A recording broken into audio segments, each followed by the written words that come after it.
Hi, folks. A very warm welcome to season 4, episode 9 of the Lemons and Pineapples podcast with me, Emma O'Brien. In today's episode, I am going to be talking to you about how to identify and shift your limiting beliefs. So, a little bit about what limiting beliefs are. These are the often subconscious programs everybody has them, we're all running them, that shape the way our external reality really shows up for us, how life evolves, how our relationships evolve, how circumstances pan out, and of course how we then respond to the things that are happening to us in the various areas of our lives. Now, these are often beliefs that are formed when we're quite young, by listening to what people are saying to us, by the messages we receive from the adults around us.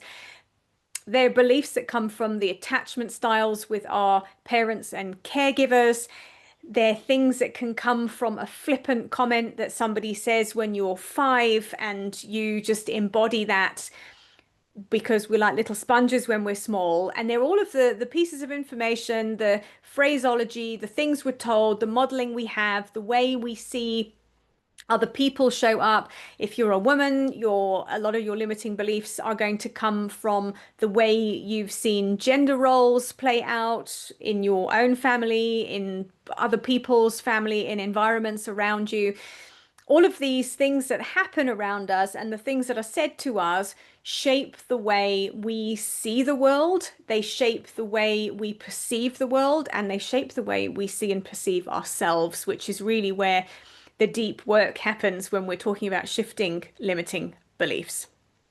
So, limiting beliefs often take the form of things like I'm not good enough, people like me don't do things like that, I'll never be that successful, money is hard to come by, you have to work hard to be successful, you have to earn love, I'm unlovable, I'm not valuable. They're limiting because they're generally quite negative. We don't really want to get rid of our good beliefs we have about ourselves. We want to find those and really kind of lean into them. But the work I do, and I think a lot of the self-development work is all about how do we find the things about ourselves that keep us stuck and hold us back, and how do we recreate those so we can get to where we want to get to in life and not be stuck with our old, outdated patterning.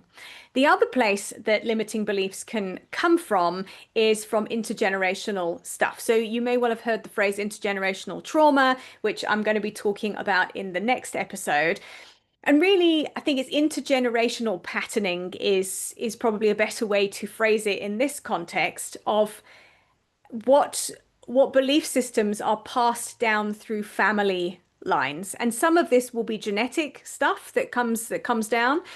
But a lot of it really is the modeling that comes down through family systems of how your parents saw their parents who saw their parents doing things.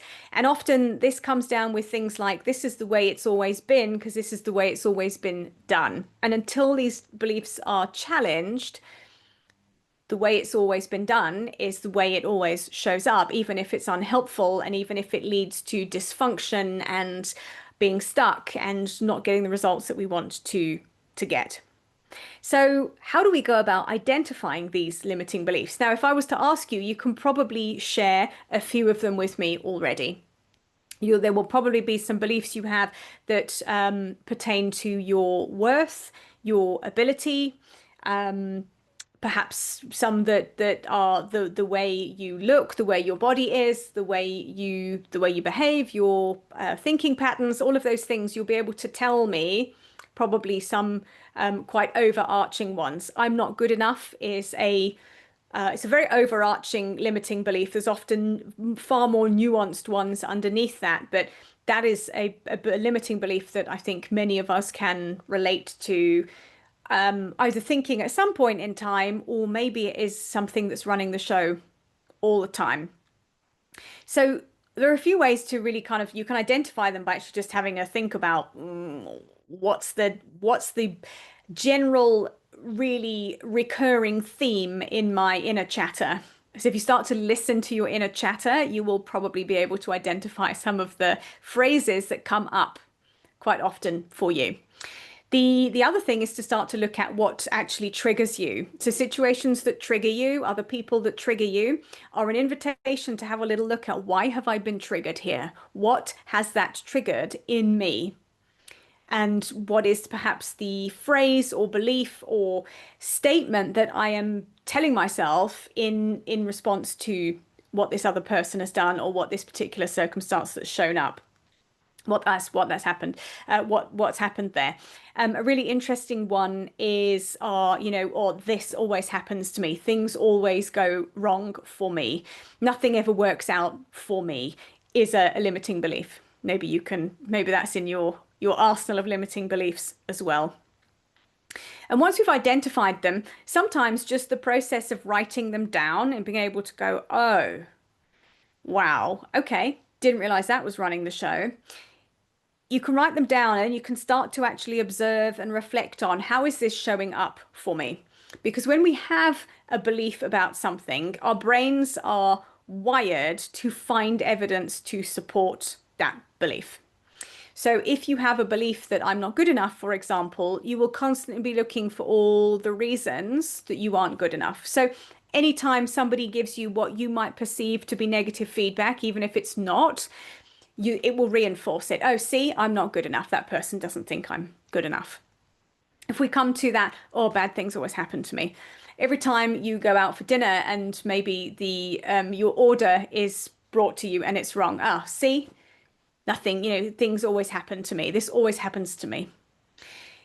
And when this is the way we move through the world, we're looking for that evidence. So this will be where, if people are talking about law of attraction, that you will almost feel like you're attracting in things that reinforce that belief. And actually what's happening is probably on some level you are, because we're always wanting to reinforce what we believe is our truth. And also we're wired to find it. We're wired to find it. It's the thing is, if you are thinking about buying a particular car and then all of a sudden you start seeing that particular car on the road everywhere and you're like, God, I didn't realize there were so many Ferraris driving around. The Ferrari number has not increased. Your perception has changed and you are wired to look for Ferraris. It's the same thing when we're wired to look for reasons we're not good enough, bad things always happen, and life's a bitch, and money's a struggle, life's a struggle, it's hard. When we're looking for those things, we will find them. Our brains are very clever at doing that. So the next step really is, once we've identified them, is how do we shift them? This is the exciting and important bit, where we can actually shift the beliefs that are keeping us stuck in the patterns that we find in our lives that are unhelpful. When you can shift them, you open yourself up to a different way of being, a different behavior, and a different, better outcome. So the first thing is, once we've written them down, is can you challenge them by finding evidence to the contrary? So I'm not good enough. We're going to keep coming back to that one because I think it's the one that so many people can relate to. Where can you make a list of all the ways you are good enough? More than good enough. All of the ways that people have congratulated you on how brilliant you are. All of the things you've accomplished in your life. All of the ways that you have excelled, all of the ways you've had wins, all of the successes you've had. Because even if you think you're not good enough, I guarantee if I asked you to tell me 5 successes you've had in life, you might have to dig deep a little bit if this belief is particularly pervasive, but you will be able to find them. So we could say, for example, if I take myself as an example, life's been a struggle. It's always difficult, and I don't know why I can't do better in life. Let's use that one.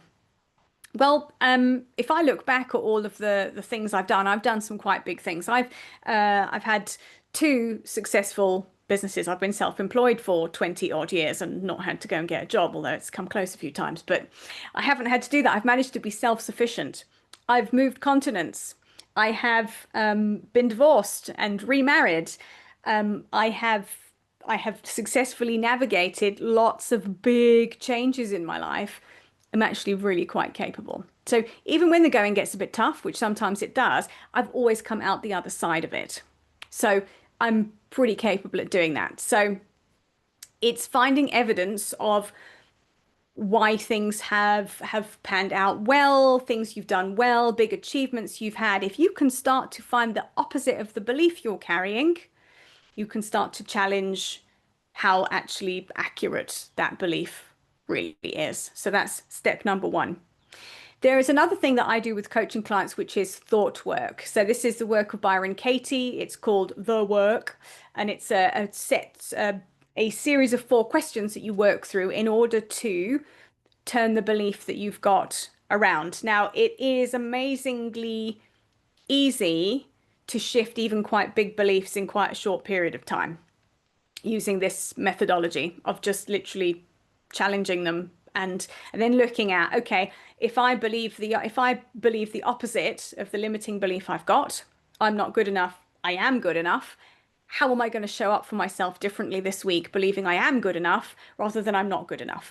Chances are, if you believe you are good enough, you're going to go for that opportunity that you wouldn't have done before. You're going to put yourself out there for something. You're going to be brave and post something online. You're going to take a little bit of a risk for yourself that might make things better that perhaps you wouldn't do if you were still running, I'm not good enough.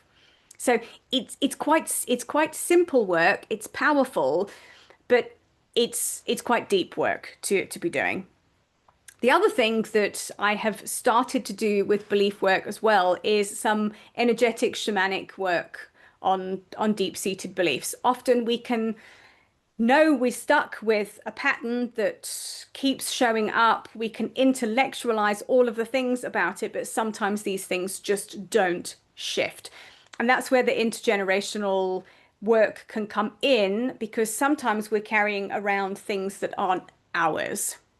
And when you can do some energetic healing work on a different level from our, I don't know, I guess our 3D intellectual world that we're in, if you can start to move out into an energetic realm, it's quite amazing the healing work and that you can do. This is the stuff that's happening on a subconscious level. So it can be as woo-woo or not as you want with this, really. But shamanic work I have found to be really, really useful, especially for very deep-seated things, for things that can perhaps be a little bit traumatic. You don't have to go into the event. And sometimes we don't even know what the event is, but we just need to get a sense of what's going on so we can understand it and clear it. So energy work is really, really useful for shifting limiting beliefs as well.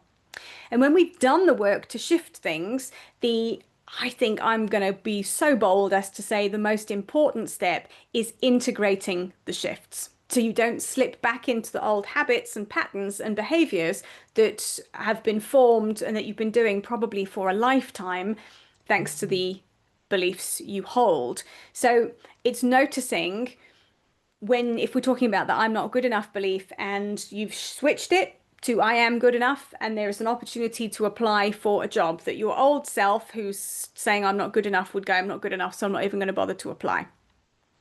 But this is the point at which when you go, cool, I'm working with my I am good enough belief, I'm going to apply for this job. And the point at which you're going to hit send on the CV and the application, that little voice starts to creep in of, is this a good idea?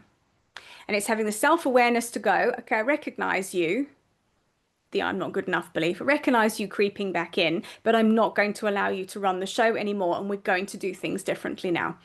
It's the self-awareness to understand that the little beliefs are still going to keep creeping up and in, but can you have them in your conscious awareness and say, I'm choosing a different way of being. I don't believe that about myself anymore. Here's how we're moving through the world now. We're changing it. And it does take conscious effort to do the integration bit.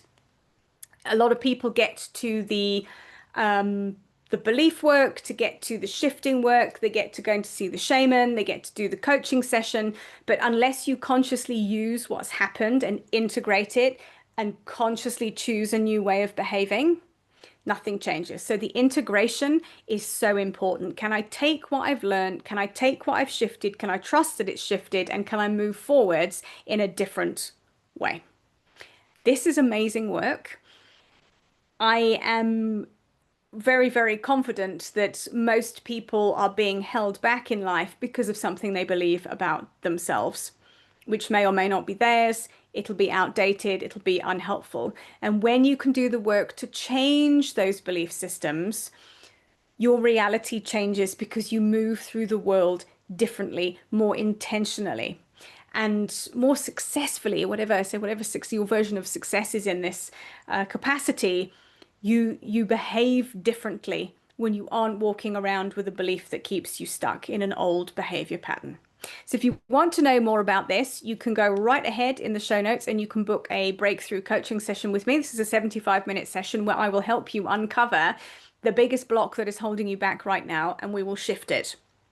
And we will do some work on this so that you can start to build a life that's different and better and more in alignment with where you want to be going, so you can get unstuck effectively. You can go ahead and do that. If you would like to talk to me, you are welcome to pop me a DM on Instagram. It's at Emma O'Brien Coach. You are also welcome to book a free connection call with me just to chat through, get to know me, see if this, see what this is all about, find out more. You can also do that directly in the show notes. So thank you for joining me today. I'd love your feedback. So you can also send me a message via the podcast here. Let me know what came up for you. What is the biggest thing you're struggling with right now? What would be different in your life if you could shift the limiting belief that is keeping you the most stuck? I'll leave you with that. Thank you for joining me today, folks. I will see you again soon. Bye for now.